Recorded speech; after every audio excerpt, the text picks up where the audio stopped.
Does God exist?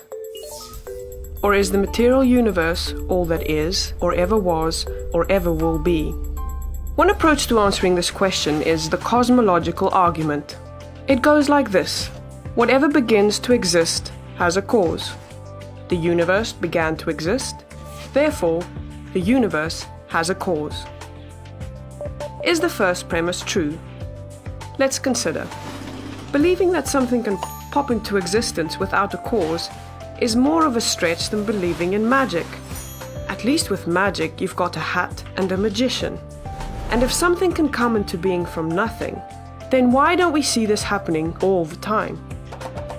No, everyday experience and scientific evidence confirm our first premise. If something begins to exist, it must have a cause. But what about our second premise? Did the universe begin, or has it always existed?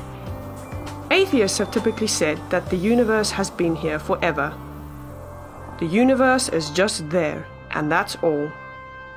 First, let's consider the second law of thermodynamics.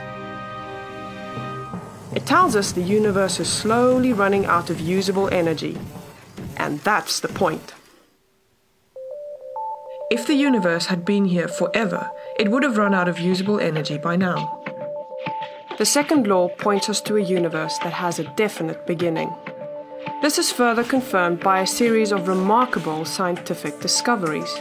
In 1915, Albert Einstein presented his general theory of relativity.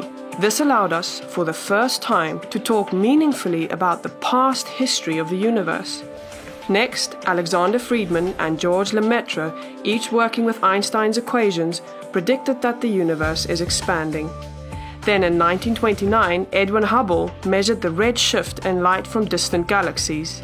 This empirical evidence confirmed not only that the universe is expanding, but that it sprang into being from a single point in the finite past. It was a monumental discovery, almost beyond comprehension. However, not everyone is fond of a finite universe, so it wasn't long before alternative models popped into existence. But one by one, these models failed to stand the test of time. More recently, three leading cosmologists, Arvind Borde, Alan Guth, and Alexander Vilenkin, proved that any universe which has on average been expanding throughout its history cannot be eternal in the past, but must have an absolute beginning. This even applies to the multiverse, if there is such a thing. This means that scientists can no longer hide behind a past eternal universe. There is no escape. They have to face the problem of a cosmic beginning. Any adequate model must have a beginning, just like the standard model.